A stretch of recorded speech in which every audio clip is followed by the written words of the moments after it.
Friends, welcome to my channel. ఈరోజు వీడియోలో మనం మెషిన్ లెర్నింగ్లోని బ్యాక్వర్డ్ ఎలిమినేషన్ కోసం తెలుసుకుందాం. ఈ బ్యాక్వర్డ్ ఎలిమినేషన్ అనేది ఫీచర్ సెలక్షన్ టెక్నిక్ అన్నమాట. ఇది మనం మెషిన్ లెర్నింగ్ మోడల్ని బిల్డ్ చేసేటప్పుడు యూజ్ చేస్తున్నాం. అసలు దీని వర్క్ ఏంటి అని తెలుసుకునే ముందు జస్ట్ మన మాటల్లో చెప్తాను. అండ్ మనం ఒక ప్రాసెస్ని చేస్తున్నాం, ఒక స్టెప్ మూవ్ అవ్వాక మనకి అవుట్పుట్ అనేది జనరేట్ అవ్వలేదు. సో ఇది కాకుండా వేరే దాన్ని చేయాలి అనుకుంటాం కదా, ఒక వేరియబుల్ని తీసుకొని అవుట్పుట్ని జనరేట్ చేసాం కానీ అవుట్పుట్ జనరేట్ అవ్వలేదు. సో అలాంటప్పుడు వేరియబుల్ని చేంజ్ చేస్తే వస్తుందేమో అనుకొని చెప్పేసి మనం ఒక స్టెప్ మళ్ళీ బ్యాక్ వస్తాం అనమాట. సో మనం ఏదైతే స్టెప్ మూవ్ అయ్యామో దాన్ని రిమూవ్ చేసేసి ఒక స్టెప్ బ్యాక్ వస్తాం. ఇక్కడ మన మాటల్లో అయితే అది. సో మనకి ఇక్కడ ఒక డెవలప్ చేసేటప్పుడు, ఒక మెషిన్ లెర్నింగ్ మోడల్ని డెవలప్ చేసేటప్పుడు జస్ట్ ఒక స్టెప్ మూవ్ అవుతాం, చూస్తాం మనకు అది ప్రిడిక్షన్ అవుట్పుట్ అనేది కరెక్ట్గా ప్రిడిక్ట్ అవుతుందా లేదా, అండ్ డిపెండెంట్ వేరియబుల్ మీద ఎఫెక్ట్ ఏమైనా ఉందా అని చెప్పేసి చూస్తాం. సో దాన్ని బట్టి మనకి ఆ ఎఫెక్ట్ అనేది కరెక్ట్గా లేదు, అవుట్పుట్ జనరేట్ అవ్వలేదు అంటే దాన్ని రిమూవ్ చేసేసి మళ్ళీ బ్యాక్ వస్తాం అనమాట. ఇదే బ్యాక్వర్డ్ ఎలిమినేషన్. ఈ మెషిన్ లెర్నింగ్ మోడల్ని బిల్డ్ చేయడానికి మనకు కొన్ని వేస్ ఉన్నాయి. అవి ఏంటి అంటే, first one all in, second one backward elimination, third one forward selection, fourth one by directional elimination, fifth one score comparison. ఈ 5 మెథడ్స్ కూడా మనకి మెషిన్ లెర్నింగ్ మోడల్ని బిల్డ్ చేయడానికి యూజ్ అవుతుంది. కానీ ఈ కాన్సెప్ట్లో అయితే నేను బ్యాక్వర్డ్ ఎలిమినేషన్ కోసం మాత్రమే చెప్తాను. ఈ బ్యాక్వర్డ్ ఎలిమినేషన్కి మనం కొన్ని స్టెప్స్ ఫాలో అవుతాం అనమాట. ఆ స్టెప్స్ ఏంటి అంటే, ఏదైతే మోడల్ని బిల్డ్ చేస్తున్నామో సో ఆ మోడల్లోనే మనం ఉండడానికి అని చెప్పేసి మనము ఒక సిగ్నిఫికెన్స్ లెవెల్ని యూజ్ చేస్తాం. ఆ లెవెల్ని మనకు నచ్చినట్టుగా పెట్టుకుంటాం. 0.005 అని చెప్పేసి ఎలా కావాలంటే అలా పెట్టుకుంటాం.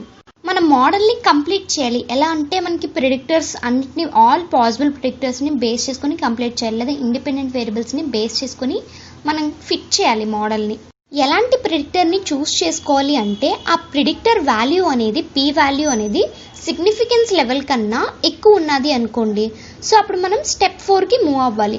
లేదు ఇదే పీ వాల్యూ తక్కువ ఉంది, సిగ్నిఫికెన్స్ లెవెలే ఎక్కువ ఉంది, సో అలాంటప్పుడు ఏం చేస్తామంటే మన మోడల్ రెడీ అయిపోయింది అని చెప్తాం. అండ్ ఫోర్త్ స్టెప్లో ఏంటి అంటే, మనకి ప్రిడిక్టర్ని రిమూవ్ చేసేయాలి. సో అది అవుట్పుట్ కాదు అన్నప్పుడు అది రిమూవ్ చేసి వేరేది యాడ్ చేసుకోవాలి. అండ్ స్టెప్ 5లోని సో మళ్ళీ రీబిల్డ్ చేసి ఆ మోడల్ని ఎలా ఫిట్ చేస్తున్నాం అంటే, రిమైనింగ్ వేరియబుల్స్తో ఫిట్ చేస్తున్నాం. అసలు బ్యాక్వర్డ్ ఎలిమినేషన్ యొక్క నీడ్ ఏంటి అంటే, మనం మల్టీలీనియర్ రిగ్రెషన్ కోసం నేను ముందు వీడియోలో డిస్కస్ చేశాను. అందులో మనం 4 వేరియబుల్స్ని తీసుకున్నాం, 4 ఇండిపెండెంట్ వేరియబుల్స్ని తీసుకున్నాం. అవి ఏంటి అంటే R&D spend, administration spend, marketing spend and state. And 1 dependent variable తీసుకున్నాం, ప్రాఫిట్. ఆ మోడల్ అనేది ఆప్టిమల్ మోడల్ కాదు, మనం ముందు దాంట్లో చేసింది. సో మనకి ఆప్టిమల్ కావాలి అంటే ఏం చేస్తాం, అందులో మనకి అన్ని ఇండిపెండెంట్ వేరియబుల్స్ ఉన్నాయి అండ్ మనకు తెలీదు అక్కడ ఇండిపెండెంట్ వేరియబుల్ అనేది ఏది మోస్ట్ ఎఫెక్టింగ్ అండ్ ఏది లీస్ట్ ఎఫెక్టింగ్ అనేది మనకి ఆ ఇండిపెండెంట్ వేరియబుల్స్లో తెలియలేదు కదా. సో అందుకని చెప్పేసి ఆప్టిమల్ది మనం జనరేట్ చేసుకోవాలి. అన్నెసరీ ఫీచర్స్ ఉండడం వల్ల మనం తీసుకున్న మోడల్ యొక్క కాంప్లెక్సిటీ అనేది పెరగవచ్చు. సో అందుకే ఏంటంటే, మనకి ఇండిపెండెంట్ వేరియబుల్స్లోని ఒక మోస్ట్ సిగ్నిఫికెంట్ ఫీచర్ ఉంటే సరిపోతుంది. సో ఇప్పుడు మన మాటలో చెప్తాం. ఇప్పుడు R&D spend, administration spend, marketing spend, state ఉంది కదా. వీటిలోని స్టేట్కి అండ్ అడ్మినిస్ట్రేషన్ స్పెండ్కి ఎక్కువ సిగ్నిఫికెంట్ ఫీచర్స్ ఉన్నాయనుకోండి, సో రెండిట్లో ఏది తీసుకోవాలని కన్ఫ్యూజన్గా ఉంటుంది. సో ఇచ్చిన డేటా సెట్లోని మనకి ఏదో ఒకటి మాత్రమే, ఒక ఇండిపెండెంట్ వేరియబుల్యే మోస్ట్ సిగ్నిఫికెంట్ ఫీచర్ కింద తీసుకోగలిగితే మనం ఆ మోడల్ని ఈజీగా డెవలప్ చేయగలం. సో దీన్ని ఇలా ఆప్టిమైజ్ చేయడానికి మనం బ్యాక్వర్డ్ ఎలిమినేషన్ మెథడ్ అనేది మనకి బాగా యూజ్ అవుతుంది. ఈ ప్రాసెస్ అనేది మనకి మల్టీలీనియర్ రిగ్రెషన్లో యూజ్ చేసాం కదా, సో దానికి ఎఫెక్టింగ్గానే ఉంటుంది. కాకపోతే మనం లీస్ట్ ఎఫెక్టింగ్ ఫీచర్ని రిమూవ్ చేసేసి మోస్ట్ ఎఫెక్టింగ్ ఫీచర్ని యాడ్ చేస్తాం.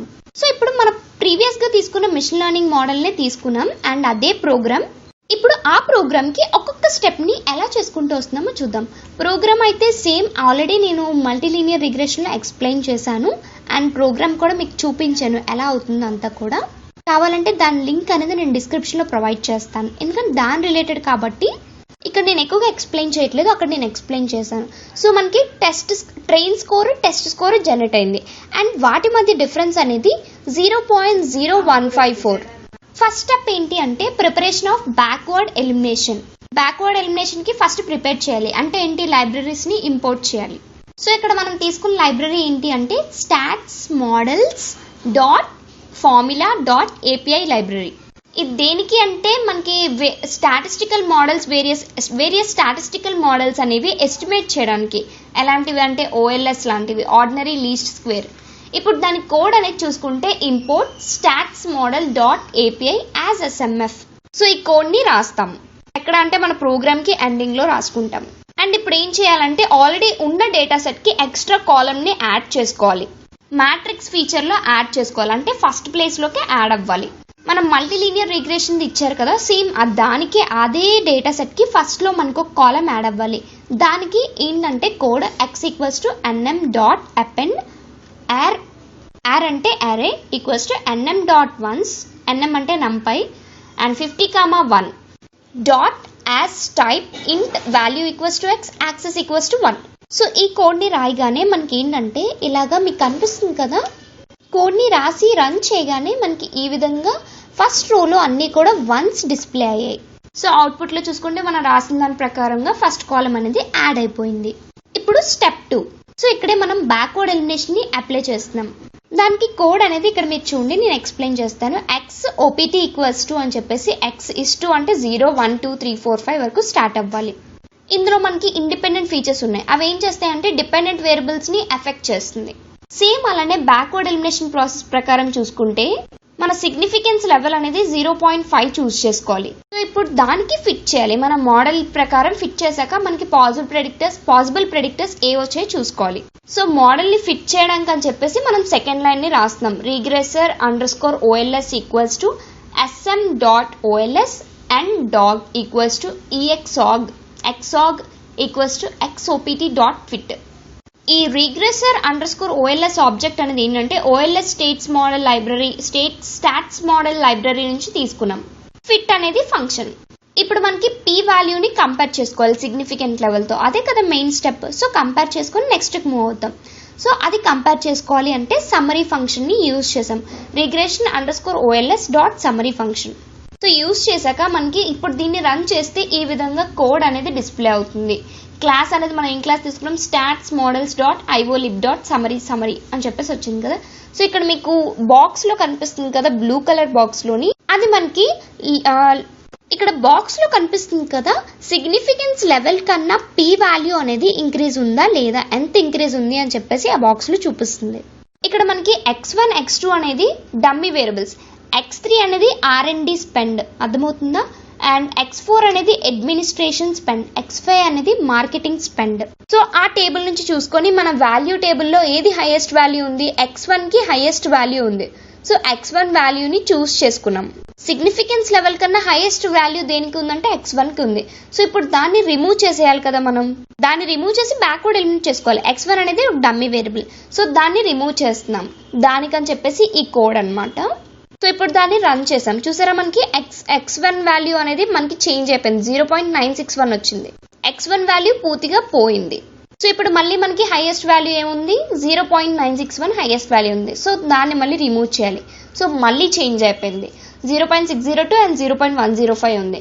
ఇప్పుడు మళ్ళీ ఏం చేయాలి, 0.602 అనేది హైయెస్ట్ వాల్యూ, సో దాన్ని రిమూవ్ చేయాలి. రిమూవ్ చేసేస్తాం. మళ్ళీ 0.060 ఉంది. సో అన్నీ కూడా మనకి లీస్ట్ వాల్యూస్ వచ్చేసాయి. అండ్ చూసుకుంటే మనకి 0.60 ఉంది. సో ఇప్పుడు దీన్ని కూడా రిమూవ్ చేయాలా అని ఆలోచిస్తున్నారు కదా, ఖచ్చితంగా రిమూవ్ చేయాలి. ఎందుకంటే మనకి అన్ని జీరోస్లోనే రావాలి, అంటే డిఫరెన్స్ అనేది ఇది హై ఉండకూడదు అనమాట. అందుకని చెప్పేసి మనం దాన్ని కూడా రిమూవ్ చేస్తున్నాం. అది 0,3, ఎందుకంటే 3 ఉన్నాయి కాబట్టి ఆ 3 ఇట్లు అని చెప్పేసి 0,3 ఇచ్చాం. అదే పైన చూసుకుంటే మనకి 4 ఉన్నాయి, 0 3 5, ఎందుకంటే 2 అనేది మిస్ అయింది అండ్ 2 అనేది ఫస్ట్కి వస్తుంది కదా, సో అందుకని చెప్పేసి 2 ఇవ్వలేదు. అట్ లాస్ట్కి చూసుకుంటే మనకి అన్ని 0.0లోకి కన్వర్ట్ అయిపోయింది. x1 ఒకటే ఉంది, అంటే R&D ఇండిపెండెంట్ వేరియబుల్ మాత్రమే ఉంది. సో ఇప్పుడు దీని పెర్ఫార్మెన్స్ చూసుకుంటే మనం ట్రైన్ స్కోర్ని టెస్ట్ స్కోర్ని క్యాలిక్యులేట్ చేసుకున్నాం ముందుసారి, కానీ ఇక్కడ అలా కాదు. ఇప్పుడు ఏం చేస్తున్నామంటే R&D స్పెండ్ కదా మనకి చేంజ్, R&D స్పెండ్ని చెక్ చేసుకోవాలి. ఆ ఒక్క ఫీచర్ని బట్టి మారిందా లేదా అని చెప్పేసి. R&D స్పెండ్కి హై మోస్ట్ సిగ్నిఫికెంట్ ఉంది కాబట్టి సో R&D స్పెండ్ని చూసుకుంటాం. దాన్ని ఇప్పుడు రన్ చేస్తే మనకి చూడండి, ఇండెక్స్ అనేది 0 1 2 3, R&D స్పెండ్ అనేది అలానే ఉంది, స్కోర్ అనేది ఇంక్రీజ్లోనే ఉంది. సో ఇప్పుడు మనం కోడ్ అంతా చేంజ్ చేసేసి, సో ఇప్పుడు మనకి R&D ఒకటే వచ్చింది కదా, R&D ఒకటి రావాలంటే దానికి కోడ్ అనేది నేను డిస్క్రిప్షన్లో ప్రొవైడ్ చేస్తాను, R&D స్పెండ్కి మాత్రమే. సో ఆ కోడ్ని బేస్ చేసుకొని ఎగ్జిక్యూట్ చేస్తే మనకి ఈ విధంగా వస్తుందన్నమాట అవుట్పుట్ అనేది. అండ్ ఇక్కడ మనకి train score and test score చూసుకుంటే ఈ విధంగా అవుట్పుట్ అనేది జనరేట్ అవుతుంది. వీటి మధ్య డిఫరెన్స్ అనేది 0.0149 వచ్చింది. ప్రీవియస్గా చూసుకుంటే మనకి 0.0154 వచ్చింది. R&D కాకుండా వేరేవి చూసుకుంటే మనకి యాక్యురసీ అనేది కొంచెమైనా తేడా వచ్చింది కదా. సో అదనమాట బ్యాక్వర్డ్ ఎలిమినేషన్ వల్ల చిన్న తేడా అయినా ఉంటుందన్నమాట. అందుకని చెప్పేసి బ్యాక్వర్డ్ ఎలిమినేషన్ని చేస్తారు. ఇదంతా కూడా backward elimination. Thanks for watching friends. Please subscribe my channel and please support me.